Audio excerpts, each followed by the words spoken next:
Thinking Aloud. Conversations on the leading edge of knowledge and discovery with parapsychologist Jeffrey Mishlove. Hello and welcome. I'm Jeffrey Mishlove. Once again, I am going to be interviewing myself. That's me. And I should say, by way of introduction, that today is the 27th of January, 2021, and the occasion for this particular open-ended discussion is the fact that in a few hours, I will be giving a Zoom presentation to the Rhine Research Center in Durham, North Carolina about my research with the PK man, Ted Owens. So I'm actually using this as an opportunity to help myself prepare for it. And I wonder, by way of introduction, if you'd like to say anything else.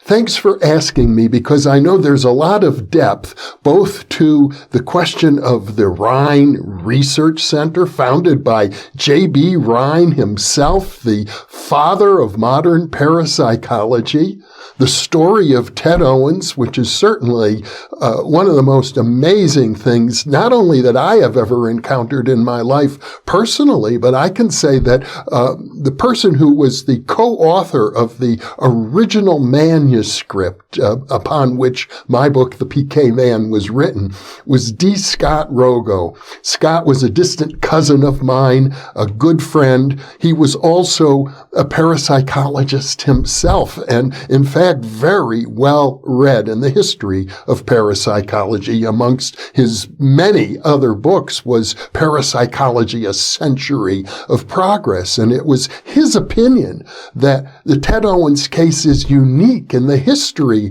of parapsychology itself, that perhaps no one else has ever demonstrated so many examples of large-scale psychokinesis. So it's quite an unusual case. And the fact that Owens interacted with J.B. Rhine is especially significant. In fact, J.B. Rhine was very instrumental in bringing out Ted Owens' talents. This is a fact, however, that I think J.B. and his wife Louisa, Ted Owens called her Louie, were embarrassed about, because at one point when I was researching the case and while she was still alive, I talked to Louisa Rhine and about Ted Owens, and yes, she confirmed that she knew him, that he worked with him, but she said, please don't mention our institute in connection with this man. She saw him as a terrible embarrassment.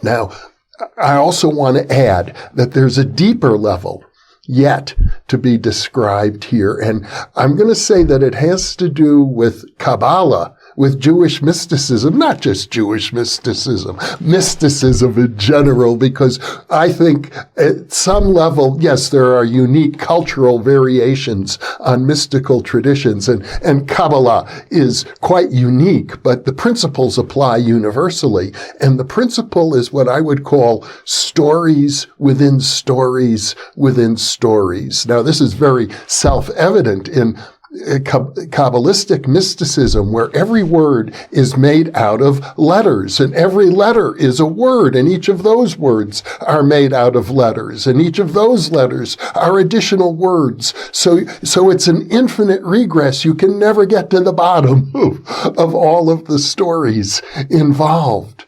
And when I'm talking about Ted Owens and J.B. Rhine and my own research and parapsychology and the intertwined connections, the fact, for example, that Ted Owens was in the Navy in the Second World War. He's really of my father's generation, who was in the Army in the Second World War. That opens up vast panoramas for understanding our place in the universe, which is what this is all about. This may be about our place in the universe, but let's not get too far afield. Let's talk really about parapsychology. And for one thing, I think it's important to address this question for our viewers. Why bother to pay attention to parapsychology at all? You're putting out, or perhaps I should say we're putting out, videos almost on a daily basis now. And I should just give our viewers a little warning that that's probably going to slow down. I don't think that this is a pace that I want to continue permanently. In any case, though, we're asking our viewers to watch parapsychology videos every day. At least we've been doing that now for many weeks. And we'll probably continue to put several videos up a week. Why? Why should viewers do this? What an interesting question. And it does get at, in some ways, the heart of why I am sitting here in front of these cameras right now, having this conversation with myself. What's in it for you? And I think a good place to begin is with Ted Owens. He had a lot of native psychic talent. I don't think there's any question about that. It ran through his childhood. It ran in his family. When he was in the Navy, he was stationed in the Pacific in New Caledonia. He began doing telepathy experiments with the officers with whom he was stationed.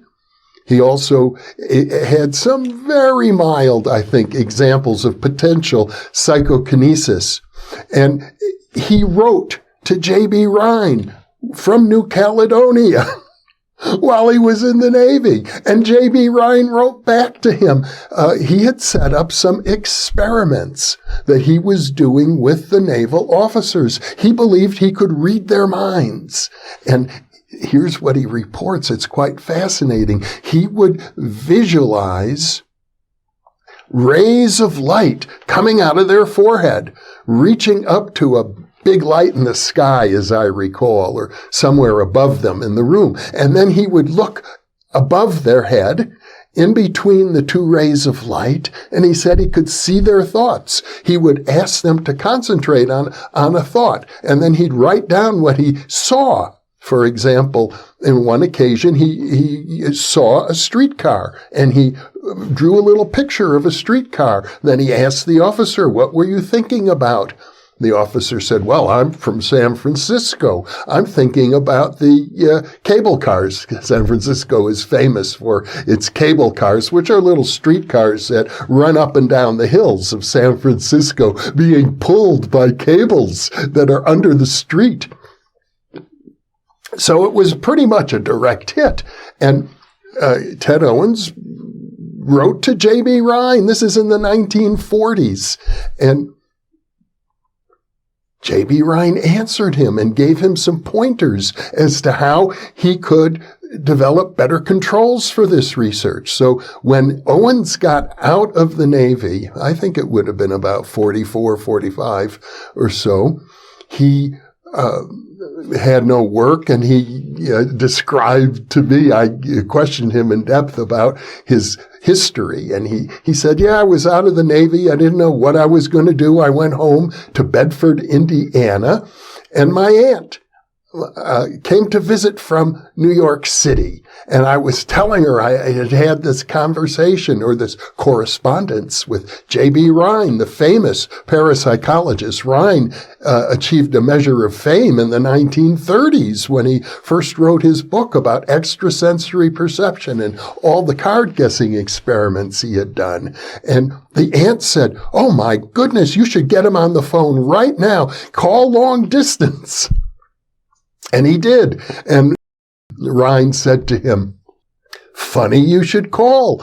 I just lost my secretary. I'm working on a book right now called The Reach of the Mind, and I need secretarial help. And you are a high-speed typist. You've worked as a stenographer in the Navy. Can you come right now to Durham, North Carolina? I'll hire you." And his aunt gave him the money for a bus ticket, and he headed right over there. Now, the point that I really want to make here is that Ted Owens didn't really No, he had native talent, but it wasn't developed. But when he began working closely with J.B. Rhine and his family at Duke University and his students and the other researchers there, he developed an appreciation for the science behind parapsychology, an appreciation for understanding how to cultivate and explain and test his own talents. That's how it happened in that environment. So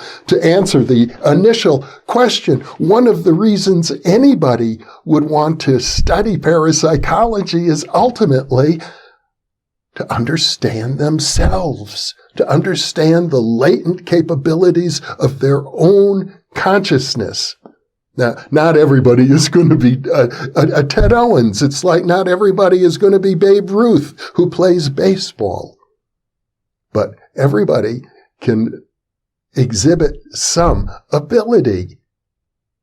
And that ability can be honed. It can be cultivated. It can be useful and helpful. And it surely is an example of our God-given human potential. That's why it should be studied. You know, I went into psychology for that same reason. I remember when I was an undergraduate, here comes another story within a story. When I was an undergraduate at the University of Wisconsin in psychology in 1968 and 69, my senior year, there was a big student strike on campus. First, the black students went out on strike because they said, we need to have black studies here at this university. And they were right, they did. And well, at the same time, other student groups said, we'll go on strike as well. And so did the psychology students go out on strike in support of the black students, actually. And because they had their own demands. And that was when the Undergraduate Psychology Student Association was formed. I attended the organizational meeting, and at that meeting, I stood up and I said, I've entered the field of psychology because I want to understand myself. Self-knowledge, that's what it's about for me. And I was very disappointed that the behavioral program there at the university, like many big Midwestern universities, focused a lot on running rats through mazes, not on self-knowledge as much as I would have liked. And as a result of that little speech, I was elected to be the first vice president of the Psychology Student Association. But for the same reason one would want to, and for the same reason I wanted to, study parapsychology. It's really about self-knowledge. So what you're saying is that for our viewers, watching the New Thinking Aloud interviews on a regular basis is a way of enhancing their own self-knowledge. That's a pretty big promise. Well, every viewer is going to need to decide for themselves what they're getting out of it. And of course, nobody's forcing anybody to watch these videos, and nobody's even asking anybody to pay a nickel for them. They're free. Although contributions are accepted if you log on to the website of the New Thinking Aloud Foundation. Well, back to your presentation later today at the Rhine Research Center. What are your thoughts there? What do you think they want to know with regard to the Ted Owens situation? Well, I don't think it's well understood that Ted Owens had quite a deep relationship with J.B. and Louisa Rhine. I hope I'm pronouncing it correctly. I believe it is Louisa, not Louisa. In any case, he describes how they held seances in their home when he first moved to Durham, North Carolina, and that he himself was the center of those seances. He said he didn't go into trance, but he was able to create raps or noises. He said it was perhaps the heating system, the radiators, and that he would say, okay, 2 raps for yes, 1 rap for no, and they were getting these raps or these clanging sounds. And this happened on a number of occasions. Now, I don't think this sort of thing has ever been reported. He also claimed that while he was working for J.B. Rhine, they had a conflict. A minor conflict, really, because Ted Owens was acting as a typist and a part-time researcher, really, a research assistant, typist, stenographer. He was taking dictation. He was typing. He was preparing the book. And he was upset that Rhine wouldn't give him any credit in the book itself. Of course, that was Rhine's decision, and he asked for a raise to boot because he said he was working like 12 hours a day and being paid for 8 hours, and he didn't get a raise. So a conflict developed there. But overall, he found Rhine to be a wonderful, loving man. Both J.B. and Louisa Rhine he described as sort of substitute parents to him. They invited him to dinner at their house often. He would eat with the family. And he said when he went on dates there in Durham, he actually, I'm tripping over my words because there's so much to the story. He went on dates, and Louisa said to him, look, I know most of the students at Duke here, which was a rather expensive university, they have their own cars. They take their dates out in their cars. He said, we know you don't. If you'd like to, you can bring your dates over to our house. You can sit in our parlor with your dates. And he would do that. Now, he, at one point, after he had been working, I think, for a couple of years for J.B. Rhine asked him, why don't you enroll at Duke? And Owen said, oh, it's such an expensive school. I don't have the resources to do that. And Rhine said, don't worry. You can get the GI Bill. I'm going to help you. And Rhine arranged for him to enroll as a student at Duke. That's when the dating, I think, really picked up. Owens pointed out that because the parapsychology lab was on what he called the East Campus, it was the girls' campus, apparently. At those years of the 1940s, they had a men's and a women's campus. He got to eat at the cafeteria with the co-eds and got to know many of them, and he was dating them. And he said strange things began to happen on these dates. The earrings would disappear. Pens would disappear. He said he went on a date with one woman who was wearing gloves. She never took off her gloves, but the gloves disappeared. And the Rhines began wondering what's going on with Ted Owens. Is he stealing these things? Is he subconsciously taking them? Why are they always disappearing? And they had other students follow him while he was on his dates and watch him to see what was happening. Now, this is all, in effect, folklore because none of it has ever been published. But he claims that even while he was being watched, these disappearances kept happening.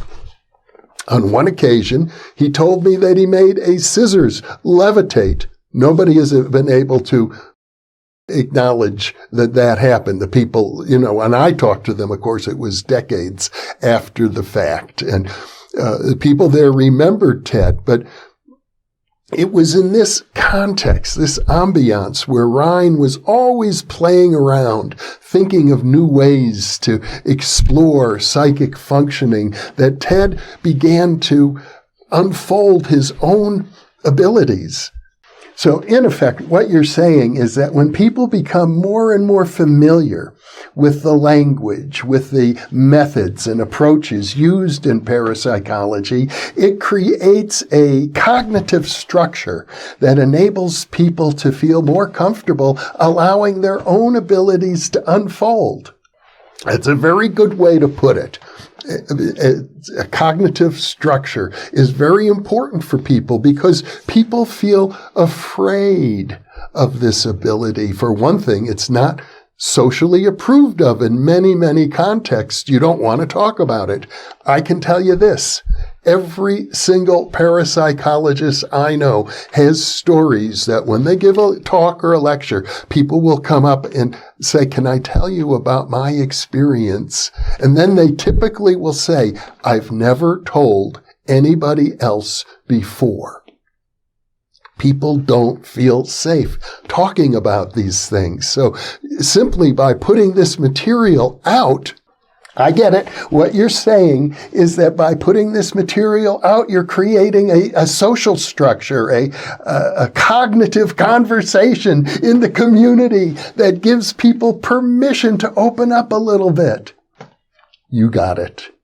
Well, we could go on and on about Ted Owens, but let's talk about the people today at the Rhine Research Center where you're going to be talking about him. Surely there'll be more to talk about than simply Ted's history with J.B. and Louisa Rhine, as important as that is. Well, you're right. The big mystery around Ted Owens is actually concerns what happened after he left Duke University and his association with J.B. and Louisa Rhine and the parapsychology laboratory there. And that has to do with what he called the space intelligences. I've shown in a previous dialogue, if I may call it that, the image, I'm going to show it again, of the praying mantis. Ted Owens described these mantis-like creatures, Tweeter and Twitter is how he described them, who were responsible, he felt, for the enormous gifts that he exhibited in the 160 or more demonstrations of which I have records in my files. And the mystery has always been, well, how did he do these things? We have good documentation that he would send letters to people, including me, but many other people in advance, and saying, I am going to cause a heat wave. I am going to cause a cold wave. I am going to keep this hurricane from protecting you. I am not from protecting you. I'm going to protect you from the hurricane. I am going to stop this volcano from destroying a village. I am going to cause a sudden storm because I'm angry at you. I am going to cause forest fires. There were negative things. But many of these things happened, including power blackouts, UFO sightings. People can, and I should say now, I'm going to link, and the right-hand portion of your screen to previous interviews where I've discussed many of these details. Thank you for that. I'm going to link to those, and because I don't want to discuss all the details now, the real question that comes up is, how did he do it? Was it because he had these invisible hyperspatial entities that he was working with? Was it because of his own native psychokinesis? Was it through precognition, as my good friend Ed May insists? These are still unanswered questions, and I can explore it. I can tell you right now, my best answer is that it's probably a combination. As tempting as it would be to rule out the idea of the space intelligences, to say that, no, this is all latent human ability and the space intelligences are some sort of a fiction that he developed in order to make himself feel comfortable wielding this kind of power, but it's the sort of power that is the birthright of all humans. Well, yes and no. I think there's a lot to be said for that, but at the same time, I don't think, even in the absence of any direct evidence, that we can totally dismiss the idea of invisible hyperspatial entities that he's working with. In fact, as I went over the PK van reviewing my book in preparation for the talk, I came upon comments written by James Harder. Harder was one of my professors at Berkeley, a lovely man. He was a professor of hydraulic engineering, and also he was the research director for a UFO research organization. I don't think it's active any longer, but it was at one time one of the major organizations, APRO, A-P-R-O, the Aerial Phenomena Research Organization. And his viewpoint was that it would be a mistake to think that Owens was able to do this based on his own native human ability. He said no, he had to have had help from some other source that we might think of as extra-dimensional or extraterrestrial. Many people would take that point of view. It certainly makes sense to think that our small egos cannot do these things. Now, the problem is, of course, we don't know the limits of what we can and can't do. And there's even a deeper problem. I'm glad you mentioned the deeper problem, because I think it is time to get into it. The deeper problem is simply this: we don't know the boundaries of the self. In fact, there's good reason to believe that at the deepest level, the level of the ground of being, the level of pure consciousness, that there's one spirit, there's one self, and there's one ground of being, and that ground of being encompasses every physical thing, every imaginable thing, every thought. Every thought is all connected. Every particle, every vibration is all the great oneness of everything. I don't think that should ever be forgotten. And again, it brings us once again to mysticism, to the Jewish Kabbalah, to the idea that there is one God. Monotheism, perhaps. Now, when I say one God, I don't mean to say that there aren't Elohim is the Hebrew word, the heavenly hosts, the many facets and aspects of God, so that the polytheistic religions are also correct in the sense that God has many faces. But underlying it all, there is oneness. And even if you're a Buddhist, then you think that the oneness is nirvana or pure nothingness. It's still there, and it can be a very dynamic, pure nothingness. So at that level, when we talk about, is it Ted Owens doing it through himself, or is it these hyperdimensional space intelligences? At one level, they are separate, they are distinct, or so it would seem. But at another level, we are all one. The mystics of every culture have told us that. And from my point of view, if you're going into the field of parapsychology in any respect whatsoever, even watching these videos, it's very, very helpful to be mindful of that, the great oneness. I don't know that we can go much further with this right now. I think this is good preparation for your for our talk. Yes, for our talk.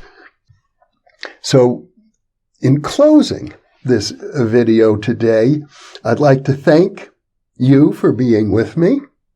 It's been my pleasure, and I hope we have many more similar conversations. And for those of you watching or listening, thank you as well for being with us.